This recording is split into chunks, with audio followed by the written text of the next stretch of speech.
Hello hello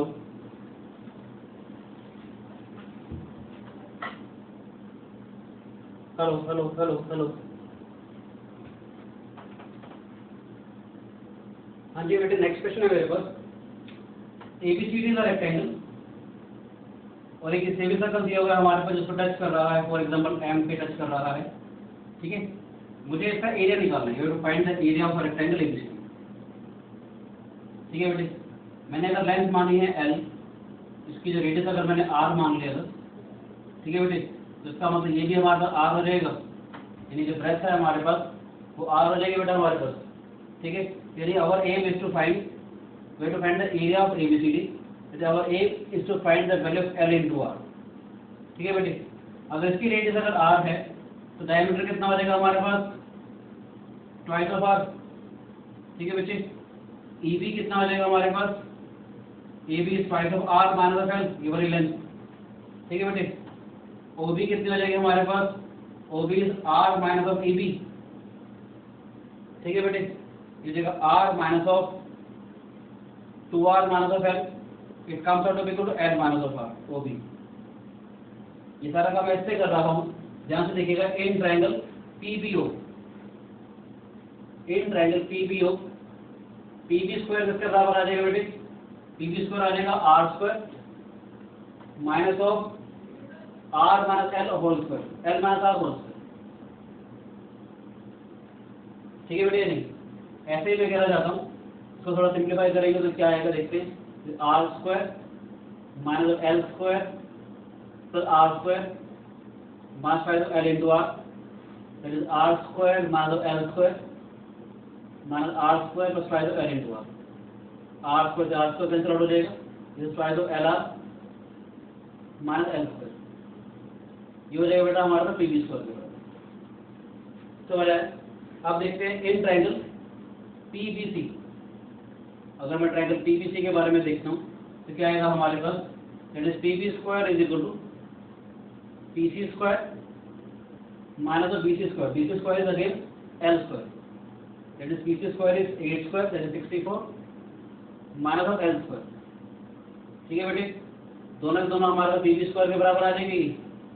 दोनों को अगर मैं कंपेयर करता हूँ तो इसका मतलब क्या आ जाएगा, 64 minus of L square is equal to twice of L R minus of L square आएगा बेटे। ये दोनों चीजें कैंसिल आउट हो जाएंगी हमारे पास, जैसे 64 comes out to be twice of L into R, so L R comes out to be equal to 32, that is area of rectangle comes out to be equal to 32। तो बजाय बेटे, so next question करते हैं।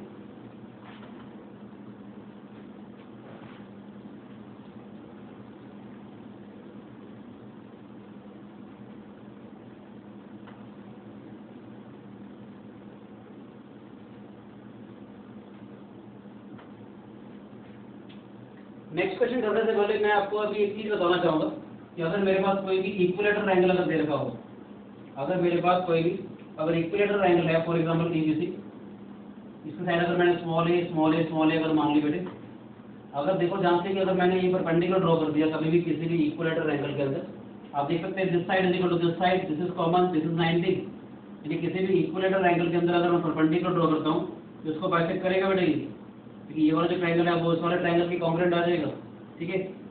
अब मैंने क्या बोला कि अगर मैं h मान लेता हूँ, h को, तो पाइथागोरस थ्योरम से h का स्क्वायर किसके बराबर आता है, a स्क्वायर माइनस a/2 का होल स्क्वायर। h का स्क्वायर किसके बराबर आ जाएगा बेटी, a स्क्वायर माइनस में a/2 का होल स्क्वायर आ जाएगा, a square minus a square by 4, it comes out to be equal to 3a square by 4, so h comes out to be equal to √3a/2। Altitude of an equilateral angle is equal to √3a/2। साथ साथ आपको एक बात और बता देना चाहता हूँ कि अगर मुझे इक्विलेटरल एंगल का एरिया निकालना हो तो क्या आएगा, half base into height, half A into H, यानी क्या आ जाएगा, हाफ ए इंटू एच की जगह आ जाएगा √3a/2। ये स्टैंडर्ड फॉर्मूला आ जाता है हमारे पास √3/4a²। ये छोटी छोटी सी बातें, और आपको एक बड़े से रिजल्ट बता देना चाहता हूँ मैं आपको कि किसी भी इक्विलेटरल एंगल के अंदर अगर ABC मेरे पास कोई भी अगर इक्विलेटरल एंगल दिया हुआ है and if P is any point, P वाला पॉइंट कोई भी अगर दिया हुआ है, हमने क्या किया, ये परपेंडिकुलर ड्रॉ कर दी बेटे, PD, PE और PF जो है वो तीनों साइड्स के ऊपर परपेंडिकुलर हैं। याद रखिएगा P is any point inside the equilateral angle. इसकी लेंथ मैंने x मानी है, इसकी लेंथ मैंने y मानी है, इसकी लेंथ मैंने z मानी है। तो एक शानदार सा रिजल्ट बताना चाहूंगा, X plus Y plus Z, ये जो लेंथ होती है हमारे पास, इन तीनों की लेंथ जो है वो इसके एल्टीट्यूड के बराबर है। एल्टीट्यूड का मतलब क्या है, √3a/2 जो हमने h निकाला था। समझ आया कि नहीं है? ये शानदार सा रिजल्ट है, पहले इसको डिराइव करते हैं, फिर इसके ऊपर बेसिक प्रॉब्लम देते हैं आपको। ठीक है बेटे, यदि पी अगर कोई भी पॉइंट अगर है मेरे पास, ठीक है राजे, तो हमने अगर परपेंडिकुलर ड्रॉ करते हैं तो दिस की जो लेंथ है वो इसके एल्टीट्यूड की लेंथ के बराबर आ जाएगी। तो इसको डिराइव करने के लिए हम लोगों ने क्या किया, मैंने बीपी और इसको ज्वाइन कर दिया, इसको ज्वाइन कर दिया और इसको ज्वाइन कर दिया बेटे। ठीक है बेटे, क्या करेंगे, बीपीसी का एरिया, ये इक्विलेटरल एंगल दिया हुआ बेटा, ये वाली साइड भी ए है हमारे पास, ये वाली साइड भी ए है हमारे पास, और ये वाली साइड भी हमारे पास ए है। तो मैंने क्या बोला, बीपीसी का एरिया प्लस सीपीए का एरिया प्लस एबीबी का एरिया, ये किसके बराबर आ जाएगा हमारे पास, एबीसी के एरिया के बराबर आ जाएगा बेटे। समझ आए? तो बीपीसी का एरिया किसके बराबर आएगा, हाफ ए इंटू हाइट, यानी हाफ ए इंटू एक्स आ जाएगा बेटा हमारे पास, plus half A into Y आ जाएगा बेटा हमारे पास, plus half A into Z. इसी एरिया का मतलब क्या आ जाएगा, √3/4 साइड का स्क्वायर, जो हमने अभी डिराइव किया था कि इक्विलेटरल एंगल का एरिया किसके बराबर होता है, √3a²/4। यहाँ पर किसके बराबर आ जाएगा, this is a/2 x + y + z। आप चाहते तो यहाँ पर हाफ a इंटू h भी कर सकते थे, आप चाहते तो इसको ऐसे भी लिख सकते थे, half a into h is LCQ, तो यहाँ से भी हमारा कैंसिल हो जाता। अदरवाइज क्या करोगे, √3a²/4। ठीक है, तो क्या आ जाएगा हमारे पास, a/2 से a कैंसिल आउट हो जाएगा बेटा हमारे पास, 2 से 2 कैंसिल आउट हो जाएगा। तो यहाँ पर हमारे पास आ जाएगा x + y + z is equal to √3a/2, ए इधर साइड। ठीक है, अगर इन दोनों को वहां से कंपेयर करते हैं, अगर आप लोग इस रिजल्ट को अगर आप हाफ ए से अगर कंपेयर करते हैं हम लोग, तो क्या होता है हमारे पास, a/2 x + y + z, half A था बेटा हमारे पास, a/2 से a/2 कैंसिल आउट हो जाएगा, तो हमारे पास x + y + z यहाँ से भी आ जाएगा, यानी कि जो इसका एल्टीट्यूड होता है उसके बराबर आ जाएगा, एल्टीट्यूड की जो लेंथ होती है उसके बराबर आ जाएगा। ठीक है बेटे, क्वेश्चन क्या है हमारे पास, क्वेश्चन है हमारे पास कि हमारे पास एक इक्विलेटरल एंगल दिया हुआ है। ठीक है बेटे, ABC is an equilateral angle, इसके अंदर एक और इक्विलेटरल एंगल दिया हुआ है, इसके अंदर हमारे पास एक और इक्विलेटरल एंगल दिया हुआ है बेटे। ठीक है, हमारे पास क्या है कि कहता है ये जो इक्विलेटरल एंगल है इसकी साइड दर की 1 यूनिट, ये जो इक्विलेटरल एंगल है इसकी साइड दर की √3 + 1 यूनिट। ठीक है बेटे, हमारे को क्या निकालना है, हमारे को वही इसके साइड होगा, मुझे x + y + z की वैल्यू निकालने से x क्या बेटे हमारे पास, p वाले पॉइंट से हमने ये परपेंडिकुलर ड्रॉ कर दिया, अब q वाले पॉइंट से ये वाला परपेंडिकुलर ड्रॉ कर दिया, और यहाँ से हमने ये परपेंडिकुलर ड्रॉ कर दिया। थोड़ा सा क्वेश्चन चेंज कर दिया हम लोगों ने, p q और हमारे पास एक और इक्विलेटरल एंगल दिया हुआ है। ठीक है बेटे, साइड्स जो है पैरेलल दे रखी है बेटे, यानी कि जो ये वाली साइड है वो इस वाली साइड के पैरेलल है, ये वाली साइड इस वाली साइड के पैरेलल है, और ये वाली साइड जो है वो इस वाली साइड के पैरेलल है। P वाले पॉइंट से हमने इसके ऊपर परपेंडिकुलर ड्रॉ कर दिया, let this be D, let this be E, let this be F। PD की जो लेंथ है वो हमारे पास x दी हुई है, QE की लेंथ y दी हुई है, और RF की जो लेंथ है वो z दे रखी है। You have to find the value of x + y + z। ठीक है बेटे, कोशिश कीजिए, ये आपके लिए हिंट है, मैं थोड़ी देर में इसको इरेज करता हूँ, जब तक आप क्वेश्चन करने की कोशिश कीजिए। ठीक है,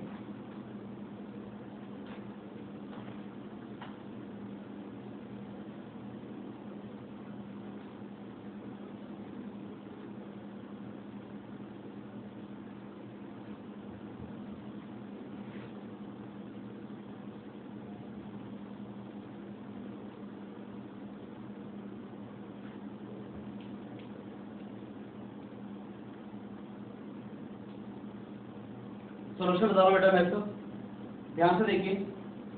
अब x + y + z की मुझे लेंथ निकालनी है, अंदर वाला जो ट्रायंगल दिया हुआ है वो हमारे पास एक इक्विलेटरल एंगल है। प्रैक्टिकली देखा जाए इसकी जो हाइट है हमारे पास, ठीक है बेटे, अगर मान लेते हैं इसको हम, अगर m मान लेते हैं, तो pm की लेंथ कितनी हो जाएगी, √3/2, बिकॉज साइड इज 1 यूनिट। ठीक है, हमने क्या किया, ध्यान से देखिएगा, अगर ये लाइन्स पैरेलल अगर है हमारे पास, तो जो RF वाला डिस्टेंस है यहाँ से मैंने इसको ज्वाइन कर दिया, पैरेलल ड्रॉ कर दिया, ये वाला z अगर तो ये भी z आ जाएगा बेटा हमारे पास, ये सही अगर है तो ये भी z आ जाएगा हमारे पास। समझ आए? और अगर हमने ये परपेंडिकुलर ड्रॉ कर दिया था, इसको अगर मैं ज्वाइन कर दूं, ये वाली लेंथ अगर y थी तो ये वाली लेंथ भी y हो जाएगी। अगर मान लेते हैं इसको x मान लेते हैं, टोटल px कितना हो जाएगा हमारे पास, px हो जाएगा √3/2 + y, समझ आया बेटा नहीं है?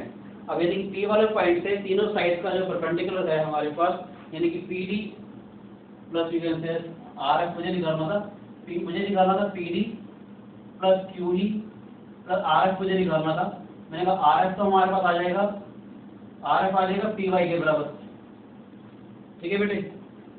और मेरे पास QE की लेंथ है मेरे पास y, तो मैं कहना चाह रहा हूँ PD plus PX plus PY किसके बराबर होता है, √3/2 साइड ऑफ इक्विलेटरल ट्रायंगल यानी √3+1।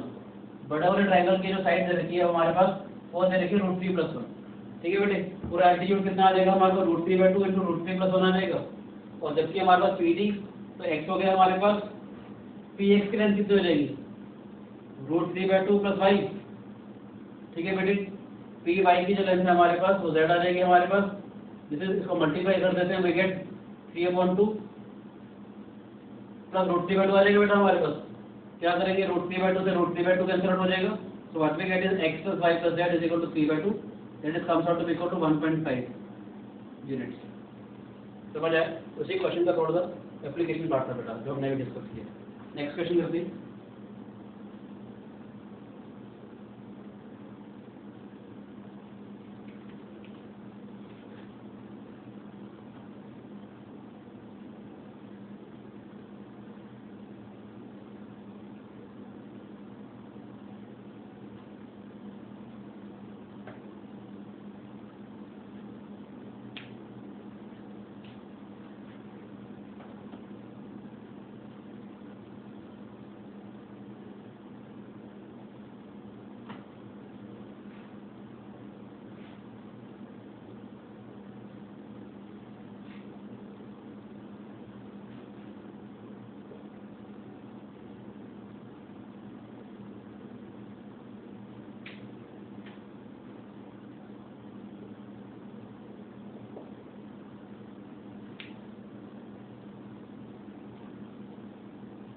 क्वेश्चन है बेटा हमारे पास AOB एक ट्रायंगल दिया हुआ है हमारे पास, BP and AQ are the altitudes. हमारे पास दिया हुआ BP is perpendicular to AO and AQ is perpendicular to OB, ठीक है बेटे। तो taking O as centre, OQ as radius, हमने एक सेमी सर्कल बनाया है और OQ की जो लेंथ है वो हमारे पास 1 यूनिट दे रखी है, ठीक है। ABC कोई भी ट्रायंगल दिया हुआ है, AOB कोई भी ट्रायंगल दिया हुआ है, तो ये दे रखा है हमारे पास 60 डिग्री का एंगल, ठीक है बेटे। BP and AQ are the altitude, this length is given to be 1 unit, ठीक है। आपको AHB का एरिया निकालना है, आपको AHB का एरिया निकालना है। तो कैसे करेंगे आप ट्राई कीजिए, अदरवाइज मैं सॉल्यूशन बता रहा हूँ बेटे। ये वाली लेंथ अगर 1 यूनिट है तो उसका मतलब ये वाली लेंथ पे 1 यूनिट हो जाएगी। देख द रेडियस ऑफ सर्कल, यदि जो सर्कल है वो और Q और P दोनों से पास हो रहा है। अगर आपको याद हो तो मैंने एक प्रॉपर्टी और ऐसे आपको 30, 60, 90 ट्रायंगल वाली कि किसी भी राइट एंगल ट्रायंगल के अंदर अगर 60 डिग्री 30 डिग्री अगर दे रखा है तो 1 2 √3 होता है बेटे, याद है? तो ध्यान से देखा जाए, अगर ये 1 है ये पूरा 2 यूनिट हो जाएगा और 60 में लगा सकते हो, ठीक है। ये वाला 1 यूनिट है तो ये 2 यूनिट हो जाएगा, यानी कि 1 है तो ये भी 1 हो जाएगा। समझ आया? ऐसे अगर मैं AQO वाले ट्रायंगल के अंदर देखता हूँ, ये वाला अगर 60 डिग्री है, ये वाला 1 है तो पूरा ये 2 यूनिट हो जाएगा, यानी ये वाला 1 तो ये वाला भी 1 आ जाएगा। अदरवाइज आप cos 60 से भी कर सकते हो। cos 60 से अगर आप कर सकते क्या आता है किसी भी ट्रायंगल के अंदर, cos 60 क्या करेंगे, इन ट्रायंगल अगर मैं बात करता हूँ OPB की, अगर मैं OPB वाले ट्रायंगल के बारे में बात करता हूँ, cos 60 का मतलब किसके बराबर आ जाएगा, base that is OP upon hypotenuse OB आ जाएगा बेटे, ठीक है बेटे। cos 60 डिग्री की वैल्यू आ जाएगी हमारे पास 1/2, OP is given to be 1 unit upon OB, OB comes out to be equal to 2 units. समझ आए? ऐसे हमारे पास OA भी जो है 2 यूनिट आ जाएगा। अगर आपको याद हो तो मैंने एक बात बोली थी, अभी क्या है OA जो है वो OB के बराबर है। मैंने एक बात बोली थी आपको कि किसी भी आइसोसेलेस ट्रायंगल के अंदर अगर एक एंगल अगर 60 डिग्री हो तो वो हमेशा इक्विलेटरल एंगल होता है बेटे। यहाँ ध्यान से देखा जाए AOB वाले ट्रायंगल के अंदर OA जो है वो OB के बराबर है, ये वाला एंगल 60 डिग्री है, तो इसका मतलब इक्विलेटरल एंगल हो जाएगा। और इक्विलेटरल एंगल के साथ साथ क्या है, इक्विलेटरल एंगल के अंदर सेंट्रोइड ऑर्थो सेंटर सारे के सारे कोइंसाइड करते हैं, यानी जो ऑर्थो सेंटर है वो सेंट्रोइड भी हो जाएगा हमारे पास। और सेंट्रोइड के साथ साथ क्या थी, उसके 6 के 6 ट्रायंगल्स का एरिया बराबर होता है, यानी कि इसका जो एरिया है AHB का जो एरिया है बेसिकली देखा जाए वो 1/3 ऑफ एरिया ABC हो जाएगा बेटा। ये सेंट्रोइड की खास बात क्या होती है कि हमारे पास ये जो एरिया, ये वाला एरिया जो है 1/3 हो जाएगा, 1/3 ऑफ ABC का एरिया। एबीसी का एरिया क्या होता है √3/4। अभी हमने पढ़ा था कि इक्विलेटरल ट्रायंगल का एरिया होता है √3/4 साइड का स्क्वायर, तो √3/4 2 का स्क्वायर हो जाएगा बेटा ये, ठीक है। तो रिक्वायर्ड एरिया हो जाएगा 1/√3 स्क्वायर यूनिट, ठीक है बेटे। एएचबी का एरिया कितना हो जाएगा 1/√3 स्क्वायर यूनिट। नेक्स्ट क्वेश्चन करते हैं हम लोग।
नेक्स्ट क्वेश्चन है बेटा हमारे पास ABCD is a square.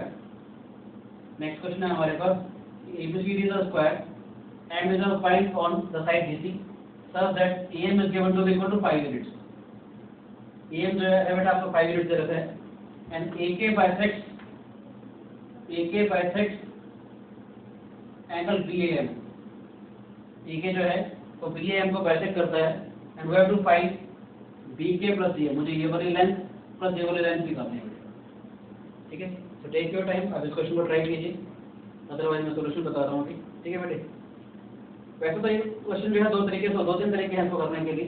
Simple सा एलिगेंट सा जो सॉल्यूशन है वो ये है, आपको जो मेरे को दिखाने का मतलब जो सोच है जो मैं क्यों करवाना चाह रहा हूँ। जब कभी भी अगर आपको ऐसा बता दें कि BK प्लस DM निकालना है, यानी कि मुझे ऐसे लेंथ निकालनी जो अलग अलग ट्राइंगल के अंदर है। जब कभी भी अगर किसी क्वेश्चन में ऐसा कुछ आ जाए मुझे ऐसे दो लेंथ निकालनी है जो अलग अलग ट्राइंगल का पार्ट है। देखा जाए तो BK जो है वो इस वाले ट्राइंगल का पार्ट है, DM जो है वो इस वाले ट्राइंगल का पार्ट है, ठीक है। तो हम क्या खास बात याद रखते हैं, हम लोग ऐसे कंस्ट्रक्शन करेंगे कि दोनों जो लेंथ है वो एक ही ट्राइंगल के अंदर आ जाए, ठीक है। तो यानी कि मैंने क्या किया, DM को एक्सटेंड कर दिया, प्रोड्यूस कर रहा हूँ M तक, सो दैट DM वाले जो लेंथ है वो BK के बराबर आ जाए। हमने कंस्ट्रक्शन करी, we produce CD to N such that DN is equal to BK, ठीक है बेटे जी। कि DN की जो लेंथ है वो BK के बराबर आ जाए एंड ज्वाइन AM, और हमने AM की लेंथ AM को ज्वाइन कर दिया। ये एक आइडिया होता है बेसिकली। जब आपको दे रखा हो कि अलग अलग लेंथ निकालनी है, कोशिश करेंगे कि वो एक ही ट्रायंगल के अंदर आ जाए, क्योंकि मुझे BK प्लस DM निकालना था, यानी कि मुझे DN प्लस DM निकालना है, ठीक है बेटे। नहीं अब देखो क्या करते हैं हम लोग, देखा जाए तो ये वाली जो लेंथ है वो इस वाले लेंथ के बराबर है, because ABCD is a square, ठीक है बच्चे। तो क्या करेंगे, in triangle ADN and triangle ABC। ध्यान से देखा जाए तो AD जो है वो AB के बराबर आ जाएगा बेटे, AD जो है वो AB के बराबर आएगा, being the side of the square. Angle ADN जो है वो ABK के बराबर आ जाएगा 90 डिग्री। ये वाला एंगल अगर 90 डिग्री है, ये वाला एंगल 90 डिग्री आ जाएगा बेटा। कंस्ट्रक्शन करी थी हम लोगों ने, DN जो है वो BK के बराबर, ठीक है। Therefore by SAS congruences what we have is triangle ADN is congruent to triangle ABC, ठीक है बेटे। ADN वाला जो ट्रायंगल है वो ABK वाला ट्रायंगल के कॉन्ग्रुएंट हो जाएगा। उसका फायदा क्या मिलेगा हमारे को, एक तो हमारे को ये मिल जाएगा कि एंगल DAN वाला जो एंगल है वो BAK के बराबर आ जाएगा बेटे, और BAK कितना है थीटा, यानी ये वाला जो एंगल है वो हमारे पास थीटा आ जाएगा, समझ आया बेटे।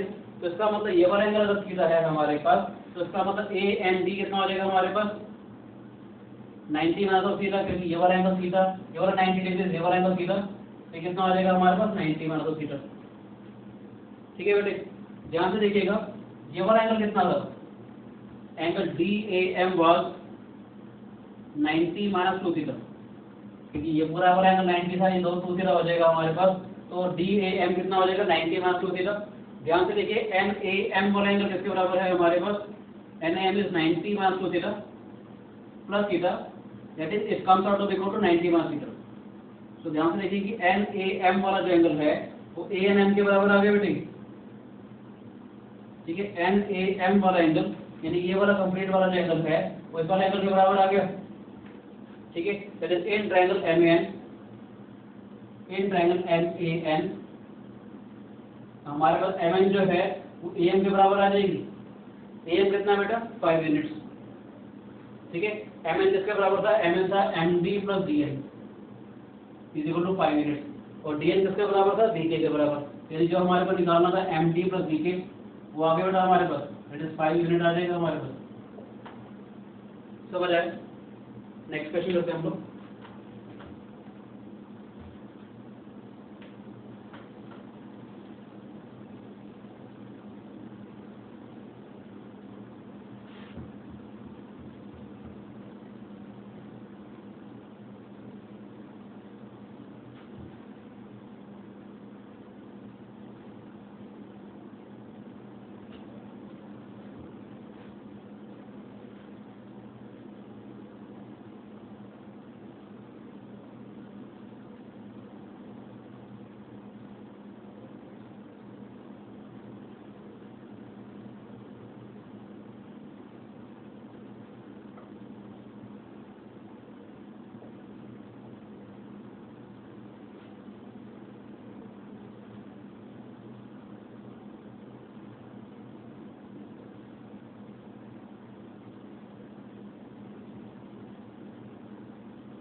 नेक्स्ट क्वेश्चन है बेटा हमारे पास, नेक्स्ट क्वेश्चन है हमारे पास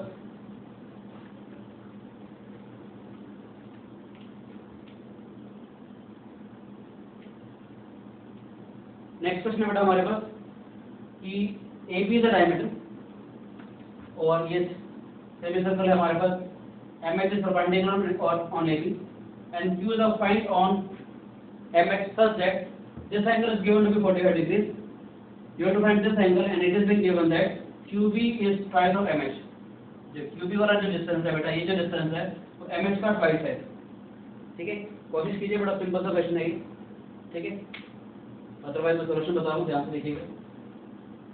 इसको मैंने A मान लिया बेटे, that QB is equal to following, और ध्यान से देखिएगा MH कितना हो जाएगा हमारे पास, MH हो जाएगा A/2। ठीक है, ट्रिग्नोमेट्री की वजह से हमारे पास क्या आ जाएगा, इन ट्रायंगल BHQ के बारे में अगर बात करेंगे तो cos ऑफ x किसके बराबर आ जाएगा, बेस अपॉन हाइपोटेन्यूज। ठीक है बेटे, सो BH किसके बराबर आ जाएगा, BH comes out to be equal to A cos of x, it comes out to be A cos of x। ऐसे ही sin ऑफ x किसके बराबर आ जाएगा हमारे पास, perpendicular that is QH upon hypotenuse that is QB that is A, so QH comes out to be equal to A sin of x, यानी ये जो लेंथ है हमारे पास A sin x आ जाएगी बेटे। ठीक है, ये परपेंडिकुलर दिया हुआ है, ये वाला एंगल 45 डिग्री है, तो उसका मतलब ये वाला एंगल भी 45 डिग्री हो जाएगा। यानी इस ट्रायंगल AHB के अंदर दोनों एंगल बराबर हैं, तो कोई साइड से बराबर हो जाएंगी। यानी कि अगर ये A sin of x था, ये भी हमारे पास A sin of x हो जाएगा बेटे। समझ आए? It is been given that AB का डायमीटर, अगर आपको याद हो AB का डायमीटर है हमारे पास, तो इसका मतलब क्या है, AMB जो है हमारे पास ये वाला राइट एंगल हो जाएगा बेटे। अगर AB डायमीटर है तो उसका मतलब क्या है, AMB इज राइट एंगल। तो हमारे पास एक रिजल्ट था, याद हो तो MH² = AH × HB। Right angle triangle के बारे में जब मैंने आपको बताया था तो मैंने कहा था कुछ स्टैंडर्ड रिजल्ट हैं हमारे पास। MH का जो स्क्वायर है किसके बराबर आ जाएगा, AH × HB के बराबर। MH किसके बराबर है, A/2 का होल स्क्वायर। ठीक है बेटे, ई एच किसके बराबर है हमारे पास, A H is equal to A sine of x, E H जो था वो बी एच के क्यू एच के बराबर था, and H P is equal to A cos of x. ठीक है बेटे, A square upon 4 is equal to A square sine of x into cos of x. ठीक है बेटे, ए स्क्वायर से ए स्क्वायर कैंसिल आउट हो जाएगा, 2 से मल्टीप्लाई कर देते हैं तो 1/2 आ जाएगा हमारे पास 2 sin x cos x। ठीक है बेटा, ये जो फॉर्मूला ये होता है formula sin 2x of x का, sin 2x होता है 2 sin x cos x, और जो 1/2 है वो sin 30 डिग्री आ जाएगा हमारे पास। ठीक है बेटे, तो हमारे पास 2x is equal to 30 degree, x comes out to equal to 15 degree. ठीक है बेटे, अभी इन क्वेश्चन जो है प्री आरएमओ लेवल के क्वेश्चन हम लोग कर रहे हैं। ठीक है, थैंक यू।